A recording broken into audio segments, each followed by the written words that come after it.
What is good, YouTube? Make sure you like, comment, subscribe to the channel. We are about to get started on the hunt for America's deadliest hitman. Oh my God.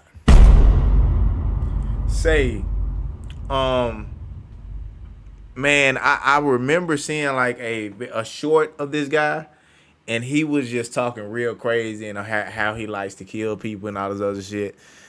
Dude's probably still in prison, or he probably done got executed. I wouldn't be surprised. But we gonna get straight into it. If y'all want me to react to something else, put it in the comment section down below. Without further ado, let's get into it. Yes, sir. Oh, this gonna be good.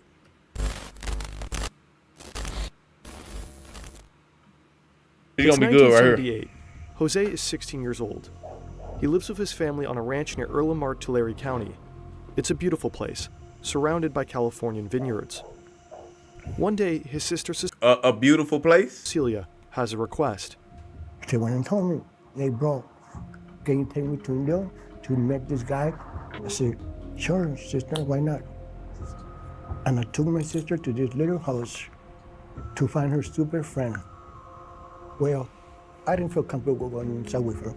Okay, months passed by and she never came home. First they found her car, and then they found her body. Oh, man. Jose was the last person to see Cecilia alive, but when he made a witness statement, I didn't want to give the full explanation because I want to get them. I didn't want the cops to find them. I want to find them myself. We went to this So he lost his sister. I didn't know that. little house. We broke in there, and we Damn. found one. I shot him. he then went on to shoot two more people who were also in the house. A cold-blooded triple homicide at the age of 16. In the following decades, Jose will kill more than 30 people. What begins with a young act of revenge ends in one of the most ruthless hitmen for the Mexican drug cartels. His victims are scattered across the entire U.S. Oh, so he worked for the cartels. Okay. And Makes of course, sense. in his home county of Tulare. He has taken the lives of both young and old, drug dealers and farm workers, fathers and husbands. It will take over 30 years and police from 3 different states to bring him down. What? It took 30 years? They said the cartel. So was this where he grew up in California? Man, that shit crazy. 30 years? This is the story of Jose Manuel Martinez. La Wow. Mano Negra, You lived the your Black life? Hand, one of America's deadliest Oh, hitmen. man.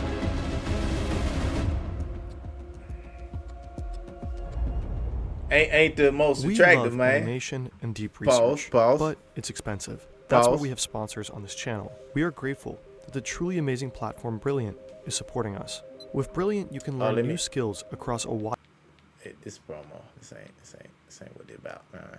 To a lot of police officers, homicide detectives, murder detectives who had dealt with him. And they all said the same thing, which is when you meet him, he is the most charming person you will ever meet. This is Jessica Garrison, a journalist and author.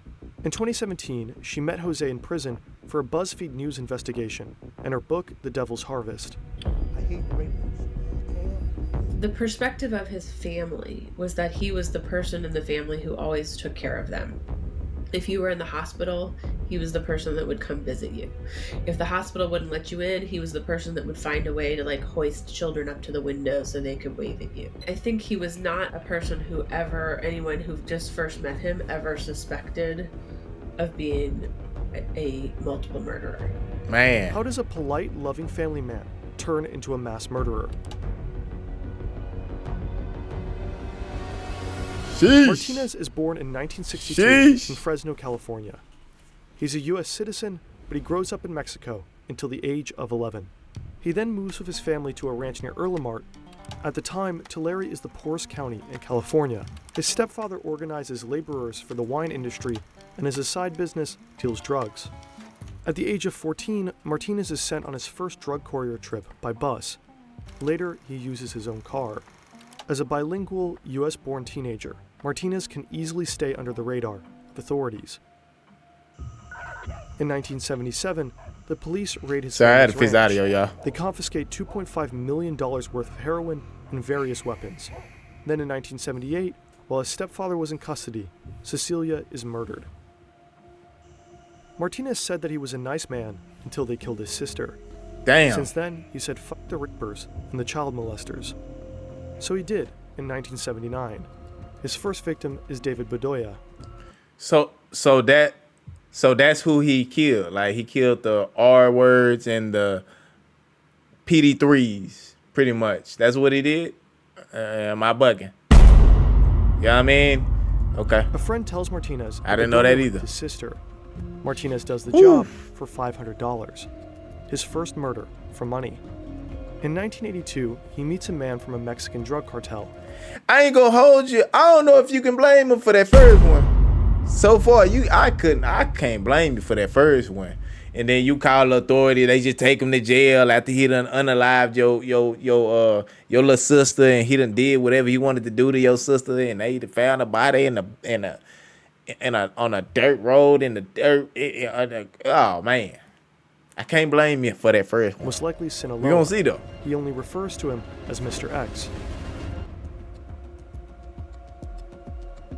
Mr. X was involved in the moving of large amounts of narcotics, Oh, drugs man. from Mexico through California and to points beyond.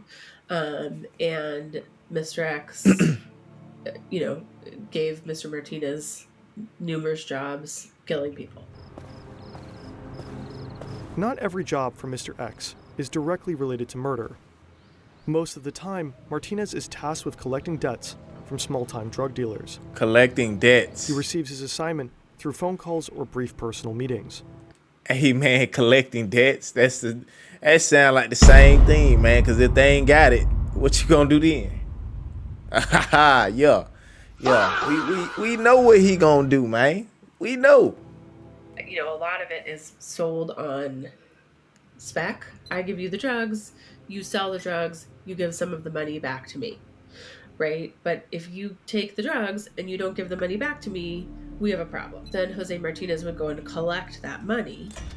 Martinez does end up in jail several times. For example, in 1990 because of his drug courier activities. But he is never charged with his murders. That's weird, because his name does appear in several homicide cases going back all the way to 1979. I mean, Damn. it's fine if you turn up in Several one murder homicide case, cases? maybe that's bad luck. 2, maybe a coincidence.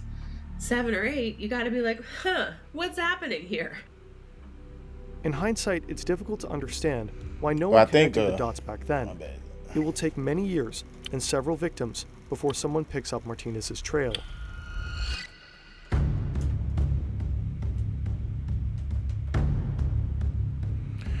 Deception. November 2006, Martinez Florida. flies to Florida to deal with a 20-year-old Goddamn named Javier Florida. Huerta. Javier is accused of stealing 10 kilograms of cocaine worth around $170,000. Martinez keeps a close eye on Huerta for a few days, and then he decides to strike. I called Javier Huerta. They told me that you're a Missouri worker, and I want you to come so you can give me an estimate price on my house. They got in. I locked the door. When I turned out, I had my guns out. My hit the floor, and this is good one I tell you. You stole 10 kilos from cocaine from me. If you don't get my money in 30 minutes, I'm gonna call my friend that is outside your house, and he's gonna shoot your family. Oh man. Oh my God, boy. He really living that type of life, boy. I ain't lying. God damn. Man, it's inevitable that when you're dealing with thieves, that somebody gonna take your shit, man. And you're dealing with drug dealers, somebody gonna take your drugs or your money. You know what I'm saying?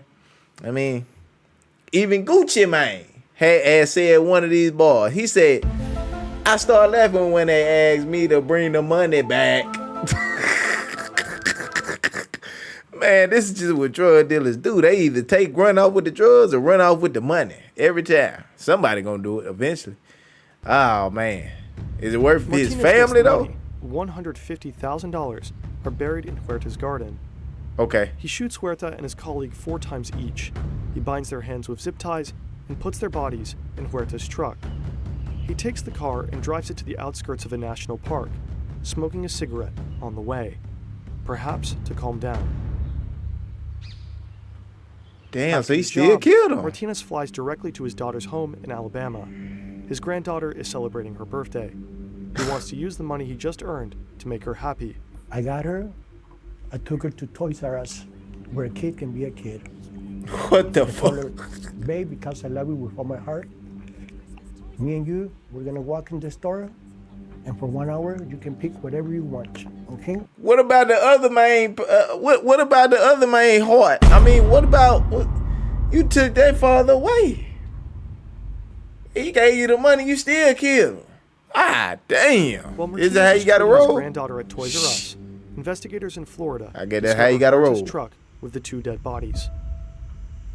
They find a Mountain Dew can in the center console of the vehicle, with a cigarette butt laying in a puddle of the yellow-green liquid. They send the cigarette butt to a lab to check for DNA traces, but the test is not conducted right away. The evaluation probably isn't a big priority. Huerta was a construction worker and had many co-workers in the car with him, so investigators had little hope of a hit. In fact, the results won't reach them until years later. Martinez escapes conviction Years for later? the murder of Huerta, at least for the time being. Oh, is that the Okay, I ain't even gonna roll back. I don't In know if those are the 2009, actual pictures Martinez or kills what. a man named Joaquin Barragan in Earl Mart for $8,000. He used a woman as a lure. She brought drugs from Barragan, contacting Martinez when the meeting was set. 3 days later, Barragan's body is found under a blanket, his hands bound with zip ties. The police question many people in Erlemart about the murder. They learn that Barragan knew he was being pursued by a contract killer known as El Mano Negra, the Black Hand. A woman tells investigators that Martinez tried to hire her to lure Barragan to a remote location. Others say that El Mano Negra is in fact Martinez's nickname. The Damn, investigators man. don't have enough evidence against him, but they still decide to make a move. They arrest Martinez for violating probation, but when they knock on his door, he scrambles out his phone, removes the SIM card, and swallows it. Nothing else on there. This nigga swallowed his SIM card. Oh. I'm assuming that they didn't know that at the time, but goddamn, bro. Can Goddamn. incriminate him. When the police question Martinez, he claims that everyone in Erlemart is lying. That he didn't kill Goddamn. Barragan. They send him to prison anyway for violating his probation terms. When Martinez gets out of prison about a half a year later, he directly marches to the Violent Crime Division of the Tulare County Sheriff's Office. He wants his white Chevy Suburban back that the police had seized from him. Martinez agrees to answer a few questions from the police in return. He hints that he is a collector for a Mexican drug cartel from Guadalajara, and he also claims to know that Barragan was murdered, not due to debts, but because he was a rat. The investigators are suspicious. They suggest a lie detector test. These aren't technically valid ways of determining a lie, but police will still often use them for investigations. Martinez agrees. You agreed to a lie detector test? What? Oh man. He is asked several times if he knows who killed Barragan. Martinez, of course, denies that he killed him. The lie detector's response to Martinez's answers are clear. Deception is indicated. Oh. Still, the investigators' hands are tied. Without clear evidence of a confession, they can't pin Martinez down. So what was the point of doing the lie detector? Y'all just wasting y'all damn time. So you can't use the lie detector test against them? In the end, the Black Hand once again slips from their grasp.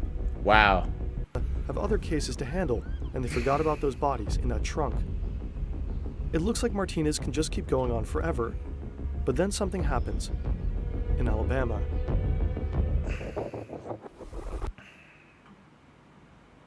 Early 2013, 35 years after the murder of Martinez's sister, 33 years after he shot David Badella for $500, Martinez is now 51 years old. He is once again visiting his daughter in Alabama. Yeah, you done smoked a couple people and you out at 51. God damn. I mean, shit. You got away with it at that point.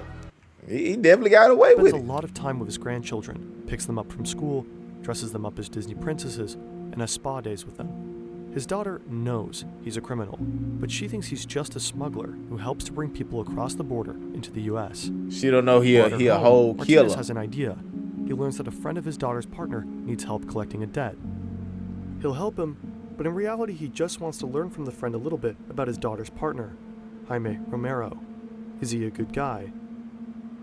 He meets with a friend named Jose Ruiz. In the car, Martinez asks Ruiz about his daughter's partner. Ruiz says Romero is okay, but he proceeds to call his girlfriend names and a terrible mother. He doesn't realize it's Martinez's daughter.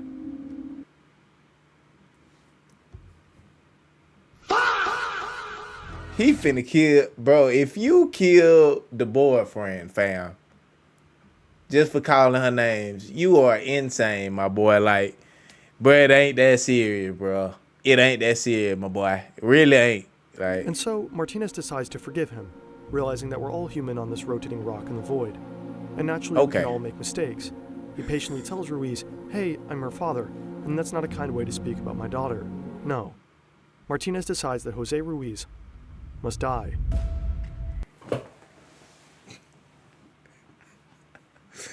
hey, man, why did they fool me like that, man? That is crazy.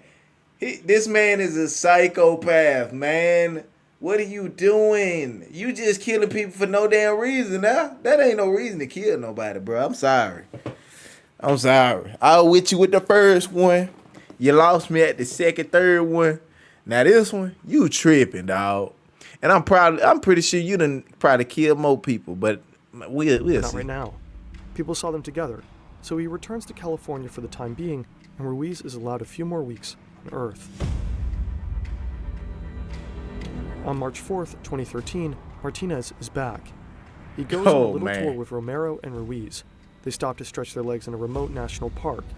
Martinez pulls out a gun, points it at Ruiz, and says, "The woman you insulted is my daughter, you bastard." Then he shoots him twice in the head. He gets back in the... What? What the fuck?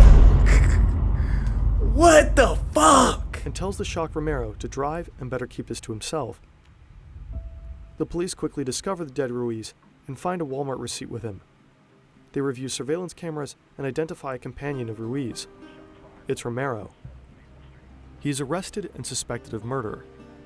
Shortly afterwards, Martinez contacts the police, providing Romero with an alibi and claiming that they were together at the time of the killing. But the police do not believe him, and Romero remains in custody. 1 month Man, later, boy, Martinez is visiting his son in Erlenmart. ain't no way you don't snitch on that man. Ain't no way you don't snitch on him, man. It's crazy, man. Suddenly, the police start banging on the door. Martinez is convinced that they are there because of him. Romero must have talked. He flees the house, and a sheriff deputy named Crystal Darrington gives chase.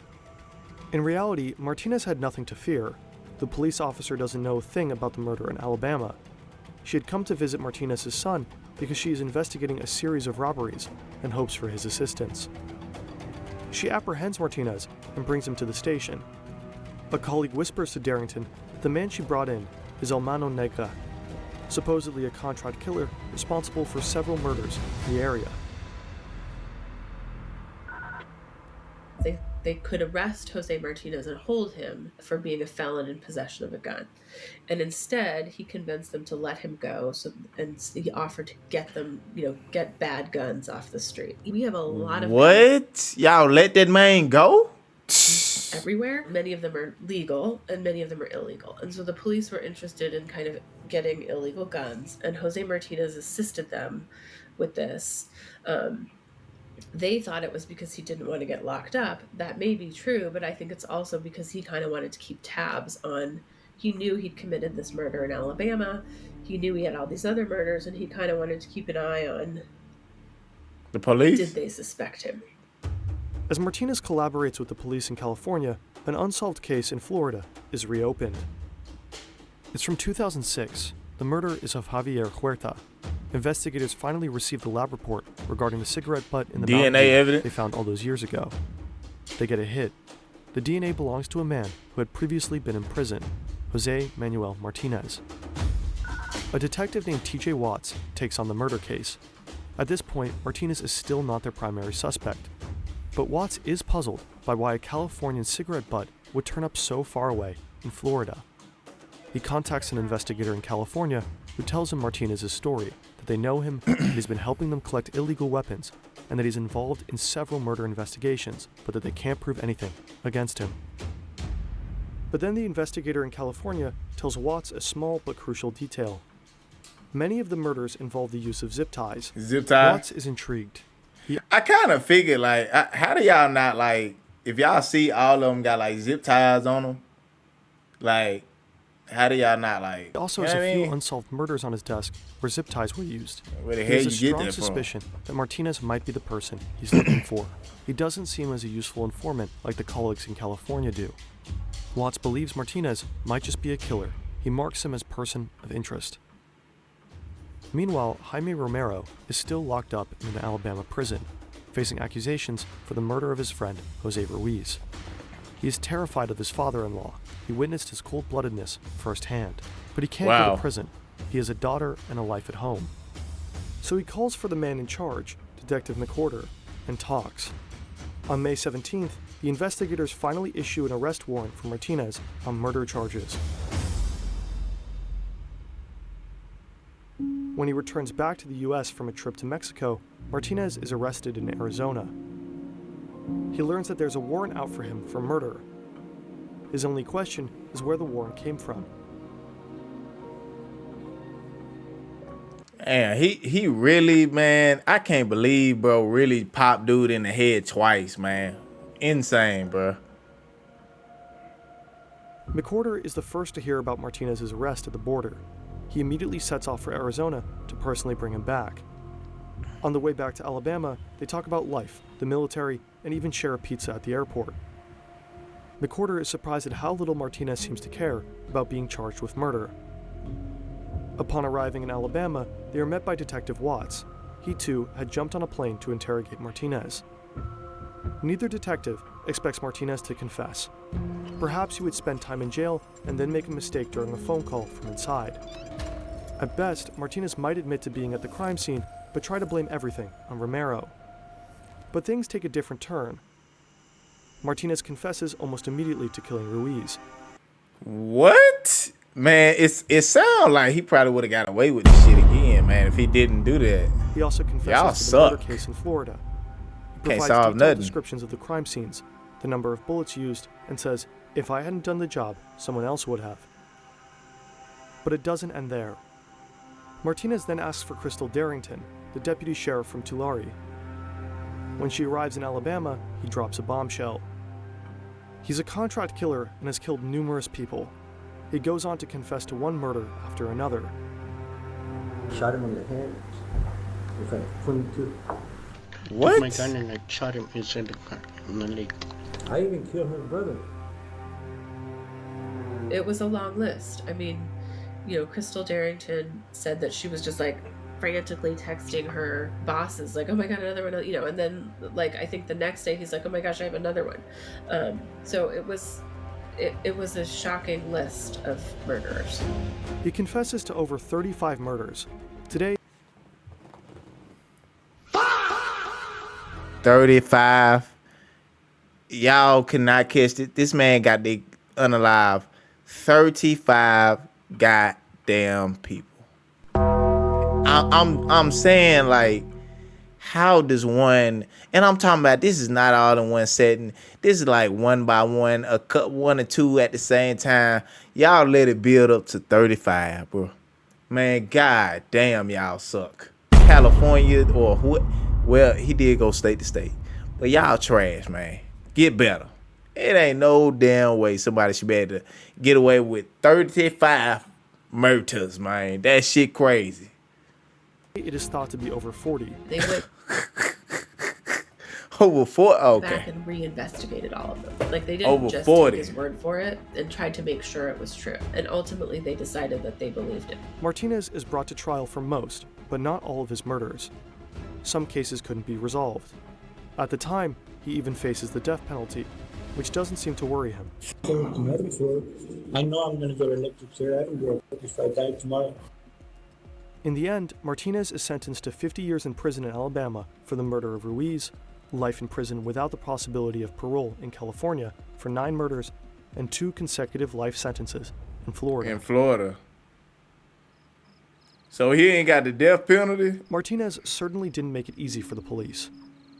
He left few traces, often there were no concrete pieces of evidence, and as a hitman, there were usually no direct connections between him and his victims. Especially in the 80s and 90s, police in California had a lot of murders to deal with. They had limited resources. But there is also Limited another resources. reason why Martinez wasn't caught for so long. There are other people who would say, well, he didn't try that hard to get it, in part because the people that he was killing were not people that created these giant outcry.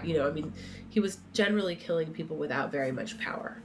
And so I think that was sort of one of the heartbreaking things to me when I started working on this, is that I went and found some of the family members of some of his victims, and many of them said over and over, like, it seems like no one cared that our relative was killed. And so I think that to me was sort of the craziest and most heartbreaking part of this case. Man. Oh, that's it. Man, the hunt of America's deadliest hitman. Oh my God, yo. Might be the deadliest, bro. 35, suspected over 40, and somehow he got away with he pretty much got away with that. He lived, last age, they said it was 51. 51, you good. You lived your life.